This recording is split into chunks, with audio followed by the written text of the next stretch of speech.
हीरोजी को आप नहीं जानते और यह दुर्भाग्य की बात है। इसका यह अर्थ नहीं कि केवल आपका दुर्भाग्य है, दुर्भाग्य हीरोजी का भी है। कारण वह बड़ा सीधा सादा है। यदि आपका हीरोजी से परिचय हो जाए तो आप निश्चय समझ लें कि आपका संसार के एक बहुत बड़े विद्वान से परिचय हो गया।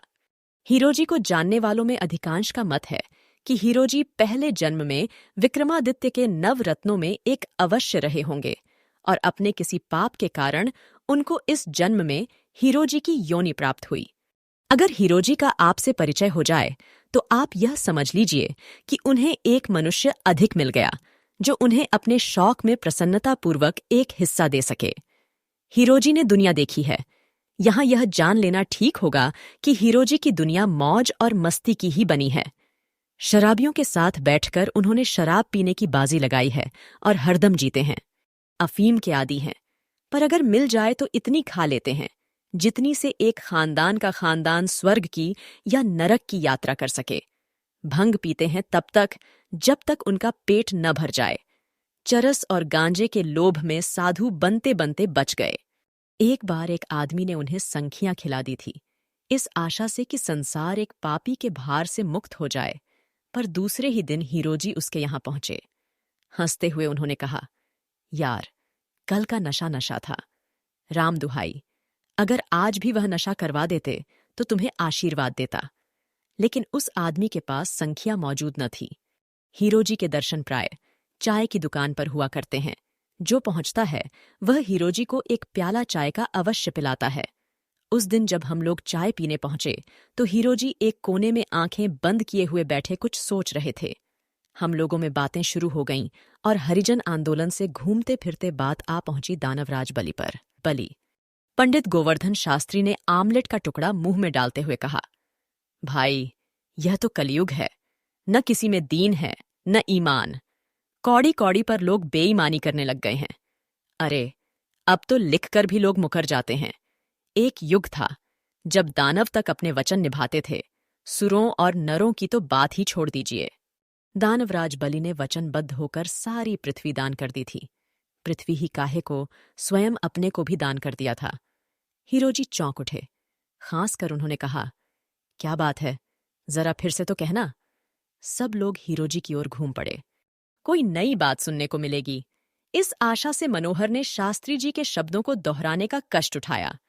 हीरोजी, ये गोवर्धन शास्त्री जो हैं सो कह रहे हैं कि कलयुग में धर्म कर्म सब लोप हो गया। त्रेता में तो दैत्यराज बलि तक ने अपना सब कुछ केवल वचनबद्ध होकर दान दिया था। हीरोजी हंस पड़े। हाँ, तो यह गोवर्धन शास्त्री कहने वाले हुए और तुम लोग सुनने वाले। ठीक ही है, लेकिन हमसे सुनो। यह तो कह रहे हैं त्रेता की बात। अरे, तब तो अकेले बलि ने ऐसा कर दिया था। लेकिन मैं कहता हूं कलयुग की बात। कलयुग में तो एक आदमी की कही हुई बात को उसकी 7-8 पीढ़ी तक निभाती गई, और यद्यपि वह पीढ़ी स्वयं नष्ट हो गई, लेकिन उसने अपना वचन नहीं तोड़ा। हम लोग आश्चर्य में पड़ गए। हीरोजी की बात समझ में नहीं आई। पूछना पड़ा, हीरोजी, कलयुग में किसने इस प्रकार अपने वचनों का पालन किया है? बच्चे हो ना? हीरोजी ने मुंह बनाते हुए कहा, जानते हो मुगलों की सल्तनत कैसे गई? हाँ, अंग्रेजों ने उनसे छीन ली। तभी तो कहता हूं कि तुम सब लोग बच्चे हो। स्कूली किताबों को रट रट कर बन गए पढ़े लिखे आदमी। अरे, मुगलों ने अपनी सल्तनत अंग्रेजों को बख्श दी। हीरोजी ने यह कौन सा नया इतिहास बनाया? आंखें कुछ अधिक खुल गईं, कान खड़े हो गए। मैंने कहा, सो कैसे? अच्छा तो फिर सुनो। हीरोजी ने आरंभ किया। जानते हो, शाहनशाह शाहजहां की लड़की शाहजादी रोशनारा एक दफे बीमार पड़ी थी और उसे एक अंग्रेज डॉक्टर ने अच्छा किया था। उस डॉक्टर को शहनशाह शाहजहां ने हिंदुस्तान में तिजारत करने के लिए कलकत्ते में कोठी बनाने की इजाजत दे दी थी। हाँ, यह तो हम लोगों ने पढ़ा है। लेकिन असल बात यह है कि शाहजादी रोशनारा वही शहनशाह शाहजहां की लड़की, हाँ, वही शाहजादी रोशनारा एक दफे जल गई। अधिक नहीं जली थी। अरे, हाथ में थोड़ा सा जल गया था, लेकिन जल तो गई थी और थी शाहजादी। बड़े बड़े हकीम और वैद्य बुलाए गए। इलाज किया गया, लेकिन शाहजादी को कोई अच्छा न कर सका, और शाहजादी को भला अच्छा कौन कर सकता था? वह शाहजादी थी ना। सब लोग लगाते थे लेप, और लेप लगाने से होती थी जलन और तुरंत शाहजादी ने धुलवा डाला उस लेप को। लेप भला शाहजादी को रोकने वाला कौन था? अब शाहनशाह सलामत को फिक्र हुई, लेकिन शाहजादी अच्छी हो तो कैसे? वहां तो दवा असर कर ही न पाती थी। उन्हीं दिनों एक अंग्रेज घूमता घामता दिल्ली आया, दुनिया देखे हुए, घाट घाट का पानी पिए हुए, पूरा चालाक और मक्कार। उसको शाहजादी की बीमारी की खबर लग गई। नौकरों को घूंस देकर उसने पूरा हाल दरियाफ्त किया। उसे मालूम हो गया कि शाहजादी जलन की वजह से दवा धुलवा डाला करती है। सीधे शाहनशाह सलामत के पास पहुंचा, कहा कि डॉक्टर हूं। शाहजादी का इलाज उसने अपने हाथ में ले लिया। उसने शाहजादी के हाथ में एक दवा लगाई। उस दवा से जलन होना तो दूर रहा, उलटे जले हुए हाथ में ठंडक पहुंची। अब भला शाहजादी उस दवा को क्यों धुलवाती? हाथ अच्छा हो गया। जानते हो वह दवा क्या थी? हम लोगों की ओर भेद भरी दृष्टि डालते हुए हीरोजी ने पूछा। भाई, हम दवा क्या जाने? कृष्णानंद ने कहा। तभी तो कहते हैं कि इतना पढ़ लिख कर भी तुम्हें तमीज न आई। अरे वह दवा थी वेस्लीन, वही वेस्लीन जिसका आज घर घर में प्रचार है। वेस्लीन? लेकिन वेस्लीन तो दवा नहीं होती, मनोहर ने कहा। हीरोजी संभल कर बैठ गए, फिर बोले, कौन कहता है कि वेस्लीन दवा होती है? अरे, उसने हाथ में लगा दी वेस्लीन और घाव आप ही आप अच्छा हो गया। वह अंग्रेज बन बैठा डॉक्टर, और उसका नाम हो गया। शाहनशाह शाहजहां बड़े प्रसन्न हुए। उन्होंने उस फिरंगी डॉक्टर से कहा, मांगो। उस फिरंगी ने कहा, हुजूर, मैं इस दवा को हिंदुस्तान में रायज करना चाहता हूं, इसीलिए हुजूर, मुझे हिंदुस्तान में तिजारत करने की इजाजत दे दें। बादशाह सलामत ने जब यह सुना कि डॉक्टर हिंदुस्तान में इस दवा का प्रचार करना चाहता है, तो बड़े प्रसन्न हुए। उन्होंने कहा, मंजूर है, और कुछ मांगो। तब उस चालाक डॉक्टर ने जानते हो क्या मांगा? उसने कहा, हुजूर, मैं एक तंबू तानना चाहता हूं, जिसके नीचे इस दवा के पीपे इकट्ठे किए जावेंगे। जहां पनाह यह फरमा दें कि उस तंबू के नीचे जितनी जमीन आवेगी, वह जहां पनाह ने फिरंगियों को बख्श दी। शाहनशाह शाहजहां थे, सीधे सादे आदमी। उन्होंने सोचा, तंबू के नीचे भला कितनी जगह आवेगी? उन्होंने कह दिया, मंजूर। हाँ, तो शाहनशाह शाहजहां थे सीधे सादे आदमी, छल कपट उन्हें आता न था, और वह अंग्रेज था दुनिया देखे हुए। 7 समुद्र पार करके हिंदुस्तान आया था। पहुंचा विलायत, वहां उसने बनवाया रबड़ का एक बहुत बड़ा तंबू, और जहाज पर तंबू लदवाकर चल दिया हिंदुस्तान। कलकत्ते में उसने वह तंबू लगवा दिया। वह तंबू कितना ऊंचा था, इसका अंदाज आप नहीं लगा सकते। उस तंबू का रंग नीला था। तो जनाब, वह तंबू लगा कलकत्ते में, और विलायत से पीपे पर पीपे लद लद कर आने लगे। उन पीपों में वेस्लीन की जगह भरा था एक एक अंग्रेज जवान, मय बंदूक और तलवार के। सब पीपे तंबू के नीचे रखवा दिए गए। जैसे जैसे पीपे जमीन घेरने लगे, वैसे वैसे तंबू को बढ़ा बढ़ाकर जमीन घेर दी गई। तंबू तो रबड़ का था ना, जितना बढ़ाया बढ़ गया। अब जनाब, तंबू पहुंचा प्लासी। तुम लोगों ने पढ़ा होगा कि प्लासी का युद्ध हुआ था। अरे सब झूठ है। असल में तंबू बढ़ते बढ़ते प्लासी पहुंचा था, और उस वक्त मुगल बादशाह का हरकारा दौड़ा था दिल्ली। बस यह कह दिया गया कि प्लासी की लड़ाई हुई। दोस्तों, ऐसे और भी इंटरेस्टिंग कहानियों के लिए मेरे चैनल को सब्सक्राइब करना मत भूलिएगा। तो आइए अब आगे सुनते हैं। जी हां, उस वक्त दिल्ली में शाहनशाह शाहजहां की तीसरी या चौथी पीढ़ी सल्तनत कर रही थी। हरकारा जब दिल्ली पहुंचा, उस वक्त बादशाह सलामत की सवारी निकल रही थी। हरकारा घबराया हुआ था। वह इन फिरंगियों की चालों से हैरान था। उसने मौका देखा ना महल। वहीं सड़क पर खड़े होकर उसने चिल्लाकर कहा, जहां पनाह, गजब हो गया। ये बदतमीज फिरंगी अपना तंबू प्लासी तक खींच लाए हैं, और चूंकि कलकत्ते से प्लासी तक की जमीन तंबू के नीचे आ गई है, इसलिए इन फिरंगियों ने उस जमीन पर कब्जा कर लिया है। जो इनको मना किया तो इन बदतमीजों ने शाही फरमान दिखा दिया। बादशाह सलामत की सवारी रुक गई थी। उन्हें बुरा लगा। उन्होंने हरकारे से कहा, म्यां हरकारे, मैं कर ही क्या सकता हूं? जहां तक फिरंगियों का तंबू घिर जाए, वहां तक की जगह उनकी हो गई। हमारे बुजुर्ग यह कह गए हैं। बेचारा हरकारा अपना सा मुंह लेकर वापस आ गया। हरकारा लौटा और इन फिरंगियों का तंबू बढ़ा। अभी तक तो आते थे पीपों में आदमी, अब आने लगा तरह तरह का सामान। हिंदुस्तान का व्यापार फिरंगियों ने अपने हाथ में ले लिया। तंबू बढ़ता ही रहा और पहुंच गया बक्सर। इधर तंबू बढ़ा और उधर लोगों की घबराहट बढ़ी। ये जो किताबों में लिखा है कि बक्सर की लड़ाई हुई, यह गलत है भाई। जब तंबू बक्सर पहुंचा तो फिर हरकारा दौड़ा। अब जरा बादशाह सलामत की बात सुनिए। वह जनाब दीवान खास में तशरीफ रख रहे थे। उनके सामने सैकड़ों बल्कि हजारों मुसाहब बैठे थे। बादशाह सलामत हुक्का गुड़गुड़ा रहे थे।